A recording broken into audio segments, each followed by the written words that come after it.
आज का हमारा विषय है परम पावन दलाई लामा जी और अवतार।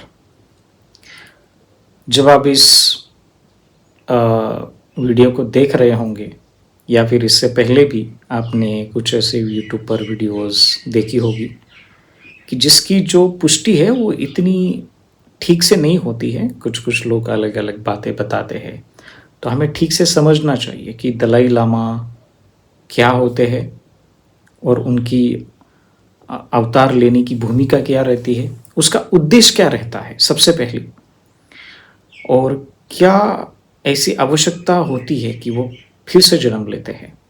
तो इस बात को समझेंगे हम। दलाई लामा ये जो शब्द है ये एक उपाधि है, एक बहुत बड़ा पद होता है लामाओं से, जैसे हम तिब्बती में रिम्पुचे कहते हैं। रिम्पुचे मतलब प्रीशियस, तो लामा मतलब गुरु, और दलाई का अर्थ है कि महासागर। और जब हम उसको थोड़ी तिब्बतन में जब हम उसको अच्छे से समझने की कोशिश करते हैं तो करुणा का महासागर भी कहा जाता है उस पद को। जैसे प्रधानमंत्री, मुख्यमंत्री, ऐसे कुछ पद होते हैं, वैसे ही एक तिब्बत में जो लामा परंपरा है उसमें वो पद सर्वश्रेष्ठ माना जाता है। और इसमें चार प्रकार के सेक्ट होते हैं, चार प्रकार के उसमें विभाजक होते हैं। माने चार प्रकार की एक परंपरा है। कौन कौन सी है? निंगमा, साक्या, काग्यू और गेलोक। इन तीनों परंपराओं के वो हेड होते हैं। और ये जो पद होता है ये बहुत जिम्मेदारी का होता है, बहुत जिम्मेदारी का। इस पर आप गंभीर से गंभीर बहुत निर्णय भी ले सकते हैं। गंभीर से गंभीर निर्णय लेने में भी आपको वो निर्णय क्षमता चाहिए होती है। उस क्षमता के आधार पर आपको महाकरुणा का विकास करना ही आवश्यक होता है। आप ऐसे निर्णय नहीं ले सकते कि जिससे अन्य प्राणियों की हानि हो जाए। तो जो भी आप इस पद पर पहुंचते हो, कोई भी व्यक्ति इस पद पर पहुंचता है दलाई लामा पद के, तो उस दलाई लामा पद के या फिर आसन को ठीक प्रकार से समझने वाला जिम्मेदार व्यक्ति होता है। तो यह जो परंपरा है ये 14वें दलाई लामा है। उनका असल में नाम तेंजिन ग्यात्सो है। तेंजिन, टेम्पर जिम्बा, तिब्बतन में हम कहते हैं टेम्पर जिम्बा, द होल्डर ऑफ धर्मा, जिसने धर्म का ज्ञान खूब अच्छे से जाना है। जैसे हम मोनेस्ट्री में पढ़ाई करते हैं, धर्म का ज्ञान होता है। जैसे तिब्बत में टशिलुम्पो मोनेस्ट्री थी, ड्रेपंग है, गांदेन है, सेरा है, और भी कुछ अलग अलग मोनेस्ट्रीज है, वो भी तिब्बत में हुआ करती थी। तो वहाँ पर उपासक लोगों से ज़्यादा लामा लोगों की, माने भिक्षु लोगों की ज़्यादा संख्या थी। तो किसी के घर में कोई बच्चा पैदा होता था, 1 से 2 बच्चे होते थे, तो लामा लोग घर पे आते थे, बोलते थे बच्चों को कहाँ भेजो? स्कूल नहीं, मोनेस्ट्री भेजो आप उसे। एक को अपना घर संभालने दो, एक को मोनेस्ट्री भेजो, एक को लामा बनाओ, ताकि बुद्ध की शिक्षा उनको ठीक से संरक्षित करनी है। इस वजह से उपासक लोगों से ज़्यादा लामा लोगों की संख्या थी। अब ये जो मोनेस्ट्रीज होती है, ये जो विद्यालय होते हैं, परम पावन दलाई लामा जी भी उसी विद्यालय में सीखते हैं। तो उसमें उनको एक अलग प्रकार से प्रशिक्षित किया जाता है। बहुत डिसिप्लिन होता है, बहुत ठीक से डिसिप्लिन दिया जाता है। लेकिन उससे पहले कोई भी दलाई लामा चुनने से पहले, पुनर्अवतारित होने से पहले, ये विषय बहुत सखोल है, पुनर्जन्म की प्रक्रिया कैसी होती है, थोड़ा सा हम बताते हैं कि कोई व्यक्ति, माने जो 13वें दलाई लामा जी है, जब उनका देहांत होता है तो कोई भी दलाई लामा पद पर व्यक्ति होता है वो बहुत ध्यानी होता है, गंभीर महाकरुणा का साधक होता है, उसमें हिंसा का भाव जरा भी नहीं होता है। वो हमेशा शांति की ही बात करता है और लोगों को प्रोत्साहित करता है साधना मार्ग का अभ्यास करने के लिए, बोधिचित्त का अभ्यास करने के लिए। और वो शरीर छोड़ता भी है तो बहुत स्मृति और संप्रज्ञान के साथ शरीर छोड़ता है। उसके लिए साधना है। बोधिपथ प्रदीप जैसे जो महान आचार्य थे तिब्बत में, जेसोंखा जिन्हें सुमित कीर्ति के नाम से जाना जाता है, उन्होंने जब बोधिपथ प्रदीप और अन्य जैसे कुछ ग्रंथ लिखे तो उनमें हम साफ साफ, जब हम पढ़ाई करते साफ साफ पता चलता है कि पुनर्जन्म की प्रक्रिया कैसी होती है। जब आपको शरीर त्यागना है तो शरीर त्यागते हुए चित्त को किस प्रकार से उत्पन्न करना चाहिए ताकि स्मृति और सजगता के आधार पर आप शरीर छोड़ सके। और ये आप तय भी करते हैं कि आप किस रीजन में, आप किस प्रदेश में आपको जन्म लेना है, ये आप तय करते हो खुद, क्योंकि चित्त की उतनी अवस्था होती है। और ये कोई ऐसा नहीं कि कोई दलाई लामा पद पर बैठा हुआ है व्यक्ति, आप क्या करेंगे, अब बैठा हुआ है, उसकी मृत्यु आने वाली है और वो कल उसकी मृत्यु आने वाली है, आज ही वो ध्यान कर रहा है, ऐसा नहीं होता है।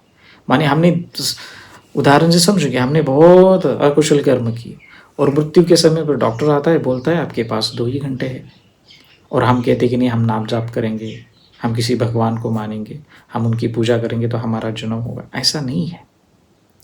सालों की प्रक्रिया चलती है इसमें, साधना अभ्यास। परम पावन दलाई लामा जी, जो 14वें दलाई लामा जी है, उन्होंने अपना अभ्यास माने अपनी जो विश्वविद्यालय, जो बुद्धिस्ट यूनिवर्सिटीज़ होती है, मॉनेस्ट्री होती है, उन्होंने पूरा तरीके से वो अभ्यास कर लिया है। एग्ज़ाम होते हैं, आपको परीक्षा देनी होती है, आपको तर्क देना होता है, हजारों लोग आपके सामने बैठे हुए होते हैं, आपको तर्क का जो परीक्षा होती है वो करनी होती है, जो नालंदा परंपरा से है, आती है।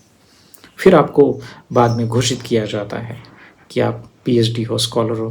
परम पावन जी ने इतनी सारी जिम्मेदारियां होते हुए भी, राजनीतिक जिम्मेदारियां होते हुए भी, उन्होंने अपनी पढ़ाई पूरी की।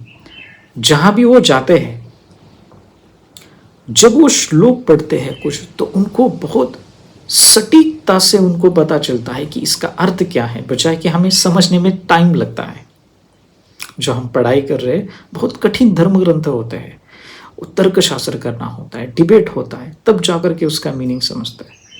तो परम पावन केवल भिक्षु ही नहीं, एक साधक भी है, बहुत गंभीर साधक है, महाकारुणिक है। उनको एक अवलोकितेश्वर का अवतार भी माना जाता है। इस पर हम बात करेंगे आगे जा कर के।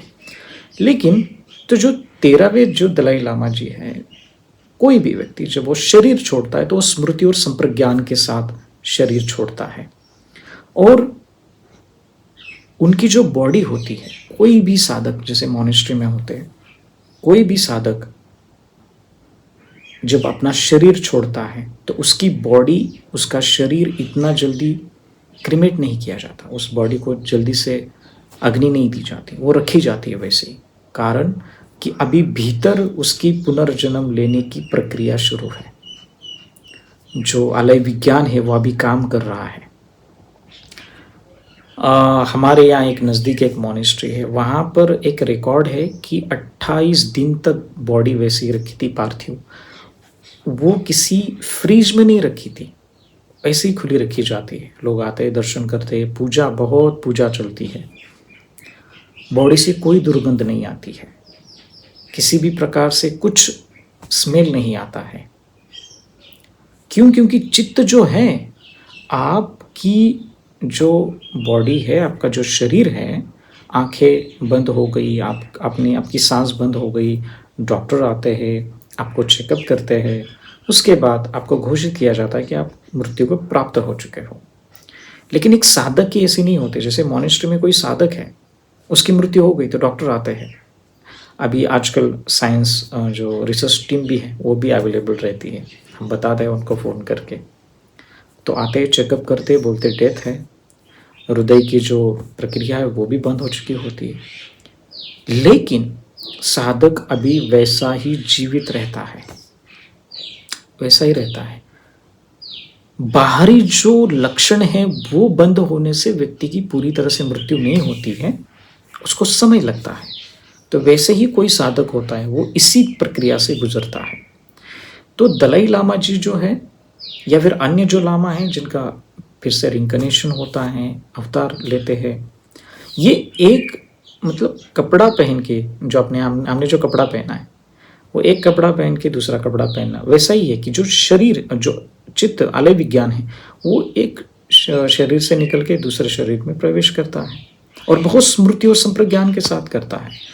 तो परम पावन दलाई लामा जी या फिर अन्य जो बड़े साधक होते हैं वो ऐसे ही जन्म लेते हैं। लेकिन हम यहाँ खास करके परम पावन दलाई लामा जी के अवतार के बारे में बात करेंगे। तो ऐसे प्रक्रिया होती है। तो आपको बताइए, जब आप हिंदी में किताब है उनकी मेरा देश निकाला, और इंग्लिश में किताब उस नाम है माई लैंड माई पीपल, उसमें आप उनका चरित्र भी पढ़ सकते हैं। उन्होंने किस तरीके से हार्डवर्क किया, तिब्बती लोगों से कितना प्यार जताया उनको, फिर भारत में शरणार्थी के रूप में रह रहे हैं। और हाल ही में कल ही उनका 90 साल का जन्मदिन कर दिया। उससे पहले उन्होंने एक अनाउंसमेंट की जो तिब्बती भाषा में थी, बाद में कई यूट्यूब चैनल्स और मीडिया ने उसको कवर कर लिया। तो उन्होंने इस तरीके से अनाउंसमेंट किया कि परम पावन जो दलाई लामा जो प्रक्रिया है जो निरंतर चलने वाली है, अवतारित प्रक्रिया है, क्या वो होनी चाहिए या नहीं होनी चाहिए। तो उन्होंने 1969 में ही उनमें विचार विमर्श किया था कि कैसा किया जाए इस पे। ये बंद है तो हम बंद भी कर सकते हैं। और उन्होंने ये भी कहा था कि मैं 90 साल का जब होऊंगा तब इस पर कुछ हम विचार विमर्श एक अंतिम निर्णय पर पहुंचेंगे। तो जब दलाई लामा जी 90 साल के होने वाले थे, कुछ दिन पहले ही, कुछ एक हफ्ते पहले ही, तो उन्होंने अनाउंसमेंट किया कि मैंने बहुत जो बड़े बड़े स्कॉलर हैं, बड़े बड़े विद्वान साधक हैं, उनके साथ हमने बैठा और जो एक ट्रस्ट होती है, गादेन फोडंग बोल के उसका नाम है। तो गादेन फोडंग में जितने भी मेंबर्स होते हैं वो बहुत विद्वान होते हैं, वो ऐसे आयरे गहरे नहीं होते हैं, भिक्षु होते हैं, और बहुत उनको धर्म का बहुत प्रकांड ज्ञान होता है। उन्होंने साधना में बहुत ऊंची अवस्था प्राप्त की होती है। तो ऐसे ही कुछ बहुत ऊंची अवस्था प्राप्त किए, बहुत बड़े पद पर बैठे हुए ऐसे लोगों से उन्होंने चर्चा की। दलाई लामा जी खुद ने नहीं कहा कि देखो मैं अभी अवतारित लामा बनूंगा आगे जाकर, तुम लोग मुझे संभाल लेना, ऐसा नहीं कहा। उन्होंने विचार विमर्श किया। देखो संत आदमी कैसा होता है कि क्या ये दलाई लामा प्रक्रिया होनी चाहिए या नहीं होनी चाहिए। अब इसका मतलब ये भी नहीं है कि यदि वो नहीं चाहते, नहीं होते, माने प्रश्न आ सकता है कि यदि मान लो मीटिंग में हुआ कि हमें दलाई लामा जो अवतारित जो परंपरा है वो नहीं चाहिए और इससे अच्छा रहेगा कि वो बंद की जाए, तो इसका मतलब ये नहीं है कि दलाई लामा फिर से जन्म नहीं लेंगे। वो सिर्फ अनाउंस नहीं किया जाएगा कि देखो ये दलाई लामा जी है। मैं बात कर रहा हूँ यदि नहीं होता तो, लेकिन फिर से जन्म लेते हैं और उनको बाद में उनको पहचाना जाता है, रिकॉग्नाइज किया जाता है। खैर, तो उसके बाद बात हुई और सभी ने, लोगों के मेल आए, फ़ोन आए, लोगों ने रिक्वेस्ट की कि परम पावन आप फिर से इस संसार में जन्म ले लें। तब दलाई लामा जी ने ऑफिशियली अनाउंस किया कि मैं, ये जो दलाई लामा प्रक्रिया है ये आगे से ऐसे ही शुरू रहेगी। इसके जो अधिकार है वो केवल गादेन फोडंग जो ट्रस्ट है उन्हीं के पास रहेंगे। इन पर किसी भी व्यक्ति, राजनीतिक व्यक्ति का कोई अधिकार नहीं होगा इनमें दखल अंदाज करने के लिए। तो ये सभी अधिकार गादेन फोडंग के हैं जो उनमें कमेटी मेंबर्स हैं। अब बात ये आती है कि दलाई लामा जी ने ऐसा क्यों कहा, क्योंकि लोगों की रिक्वेस्ट थी कि आपको फिर से जन्म लेना है। और एक दलाई लामा व्यक्ति जो पद पर बैठा हो फिर से जन्म क्यों लेता है। प्रश्न आता है कि क्यों अवतार लेता है।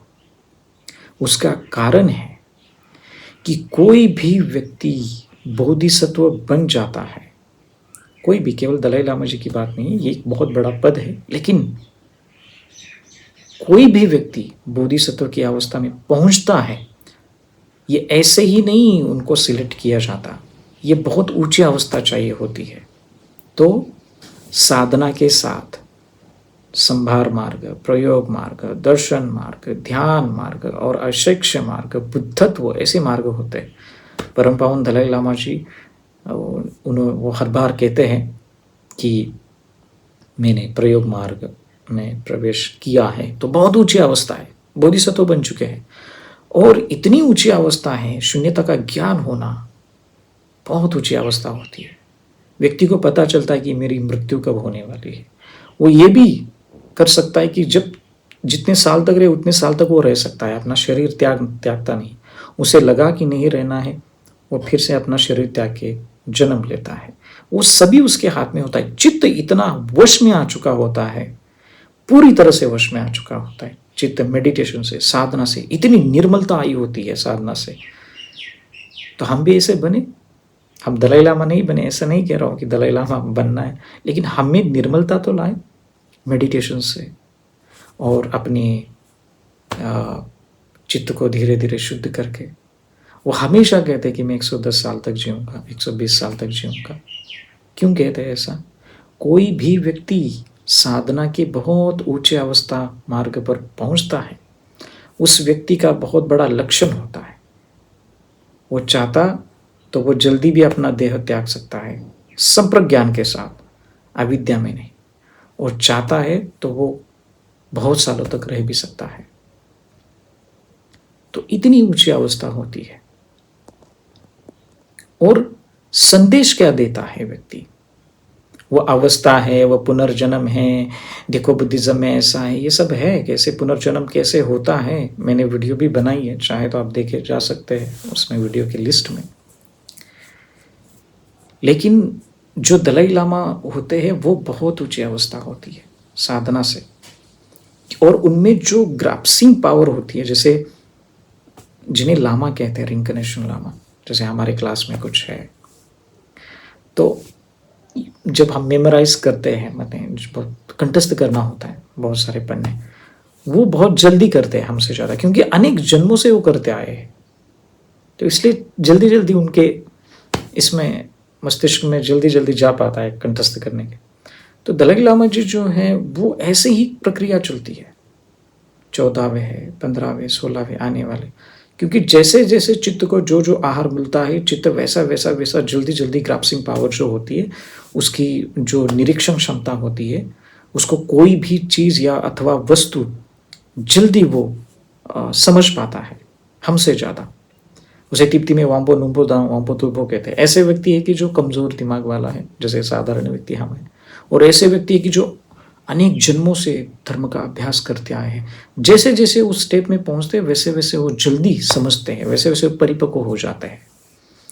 तो दलाई लामा जी ने इस तरीके से उन्होंने अनाउंसमेंट की कि मैं, मतलब ये परंपरा फिर से रहेगी, फिर से उनको ढूंढा जाएगा। और उन्होंने ये भी कहा है कि भारत में ही मेरा जन्म होगा, पुनर्जन्म जो होगा वो भारत में ही मैं लूँगा। जो परंपरा है स्वाभाविक है। अभी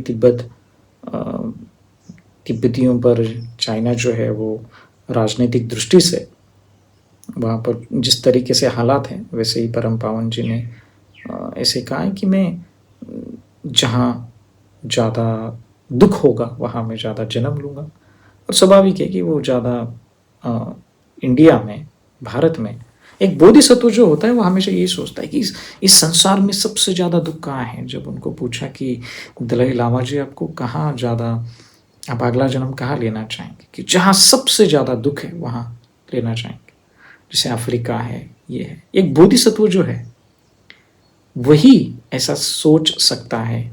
एक अरहत में इतनी कैपेसिटी नहीं होती, वो तो सिर्फ अपने क्लेशों से मुक्त हो चुका होता है। इसलिए अरहत बहुत बड़ा, बहुत ऊंची अवस्था होती है ध्यान में। लेकिन बोधिसत्व उससे बड़ा होता है, क्योंकि वो सभी प्राणियों के बारे में सोचता है। और ऐसे मॉनेस्ट्री में बहुत सारे पुनर्अवतारित लामा होते हैं कि जिनका जन्म हो चुका होता है। तो उसमें से ही एक ऐसा व्यक्ति होता है जो आगे जाकर दलाई लामा पद पर बैठता है, जो हमेशा महाकरुणा का संदेश देता है। तो किसी भी ऐसे न्यूज़ या फिर टीवी चैनल्स टीआरपी बढ़ाने के लिए ये लोग ऐसे कुछ वीडियो बनाते हैं, इनको हमें बलि नहीं पड़ना है, हमें वस्तु स्थिति को जानना है और बड़े वैज्ञानिक ढंग से जानना है। ये कोई कर्मकांड, ये कोई अंधश्रद्धा नहीं है। जब आप बोधिसत्व की जातक कथा पढ़ते हो तो बोधिसत्व कभी कभी पेड़ हुए हैं, कभी कभी हिरन हुए, कभी कभी पत्थर हुए हैं। जो बोधिसत्व होता है वो किसी भी रूप में जन्म ले सकता है, क्योंकि उसमें उतनी पावर होती है। जैसे ये कप, तो बोधिसत्व कब भी बन सकता है। उसका एकमात्र उद्देश्य होता है कि मैं सत्वों का कल्याण कैसे करूं। ये बहुत साधना की बहुत ऊंची अवस्था है। प्रथम भूमि, द्वितीय, चतुर्थ, पांचवी, छठी, सातवीं, आठवीं, नवीं, 10वीं, 11वीं भूमि में वो व्यक्ति बुद्धत्व प्राप्त करता है। तो जो व्यक्ति 8वीं 7वीं भूमि में मतलब ध्यान की अवस्था में पहुंच चुका है, तो वो एक जगह रहकर अपनी बॉडी को बहुत अगल बगल में मतलब हजारों बॉडी क्रिएट कर सकता है सत्वों के कल्याण के लिए। बोधिसत्व बहुत ऊंची अवस्था होती है। ये केवल धार्मिक कर्मकांड नहीं है, ये एक अवस्था है। जो व्यक्ति बोधिचित्त का अभ्यास करके अपने समस्त दुखों से मुक्त होना चाहता है, सभी सत्वों के कल्याण के लिए बुद्धत्व प्राप्त करना चाहता है, उसे बोधिसत्व कहते हैं। तो उसका निर्माण होता है जब हम ध्यान करते हैं, बोधिचित्त का अभ्यास करते हैं। तो उसमें से ही परम पावन दलाई लामा जी है। आप जब कभी उनको मिलेंगे, आप उनकी जब चेहरे की कांति देखेंगे, तब उनको आपको पता चलेगा कि कितनी शांति मिलती है। कोई साधक है, जब आप जाएंगे 500 मीटर के नज़दीक ही उनके जाएंगे, प्रगाढ़ शांति मिलती है, बहुत शांति मिलती है। एक अलग प्रकार की प्रशांत चित्त महसूस होता है उनके बगल जाने के बाद, जब उनसे आप मिलने जाते हो, जब आप उनको देखते भी हो।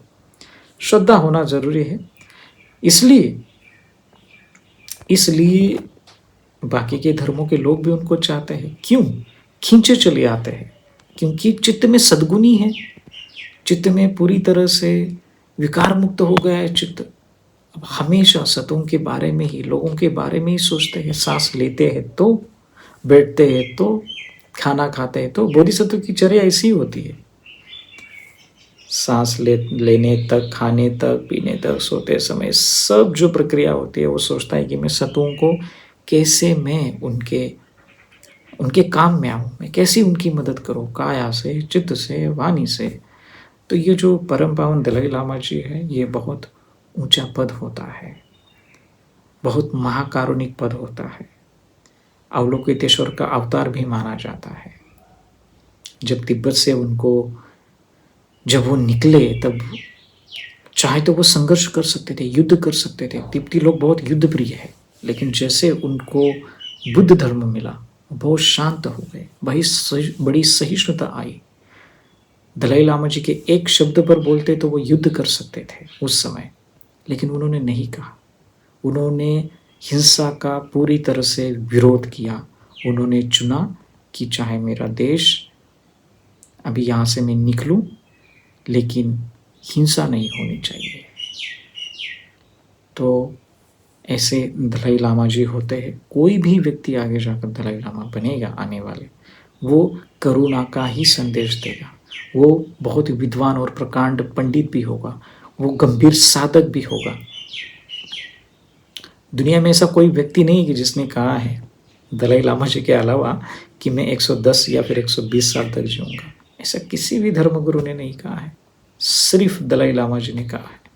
ये क्यों कहते हैं? एक कॉन्फिडेंट होता है, लेकिन उसके लिए एक कंडीशन है, उनकी हेल्थ अच्छी रही, उनका स्वास्थ्य अच्छा रहा, तो आगे जाकर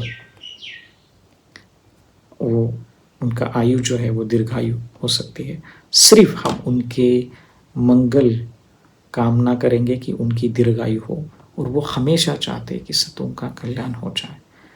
डोनेशन देते रहते हैं। कई बाढ़ आई, वहाँ 10 लाख दिए, किसी को ज़रूरत है वहाँ पैसे दिए। हमेशा वो सतों के, पैसों की नहीं, अपनी महाकरुणा से भी हमें मैत्री देते रहते हैं। तो हमें चाहिए कि इन कर्मकांड, ये जो प्रक्रिया ये कर्मकांड की नहीं है, ये बहुत ही वैज्ञानिक ढंग से होती है। अभी तक विज्ञान वहाँ तक पहुँचा नहीं है ये किस तरीके से प्रक्रिया होती है, क्योंकि ये सभी आध्यात्मिक प्रक्रिया है। चित्त को कैसे पहचान सकते हो आप? चित्त कोई बॉडी का पार्ट थोड़ी ना है कि आपने स्टेथोस्कोप लगाया, सुइयाँ लगाई, रेजोनेंस लगाई और आपको पता चला कि ये चित्त है। ये सारा वैज्ञानिक ढंग से जो बुद्ध ने बताया है वैसे ही है। तो हमें चाहिए कि इस प्रक्रिया को ठीक से समझे, किसी भी अंधश्रद्धा में नहीं फंसे, ऐसे कोई भी न्यूज़ नहीं देखे कि जिसकी वजह से हमें कुछ गलत पता चले कि ऐसा होता है, गलत इन्फॉर्मेशन मिले। ऐसा हमें नहीं करना चाहिए। वास्तविकता को स्वीकार करें, बड़े विवेकता के साथ स्वीकार करें और करुणावादी रहे। करुणा, मन में करुणा होगी, वो हमेशा कहते हैं। यदि आप मेरे जन्म दिवस को मनाना चाहते हो तो अपने लिए भी करुणा रखो और सतों के लिए भी करुणा रखो। ये होते हैं महाकारुणिक परम पावन दलाई लामा जी। तो हम उनके दीर्घायु के लिए हम प्रार्थना करते हैं कि परम पावन आप सभी सतों के कल्याण के लिए आपको दीर्घायु प्राप्त हो, आपका स्वास्थ्य अच्छा रहे और आप हमेशा संसार में ऐसे ही जन्म लेकर सभी सतों को, हम जैसे सतों को, हम जैसे प्राणियों को जो अविद्या में है, जो क्लेशों में है, जो दुखों में है, आप हमेशा हमारे लिए करुणा का, प्रज्ञा का हमेशा संदेश देते रहे। नमो बुद्धाय।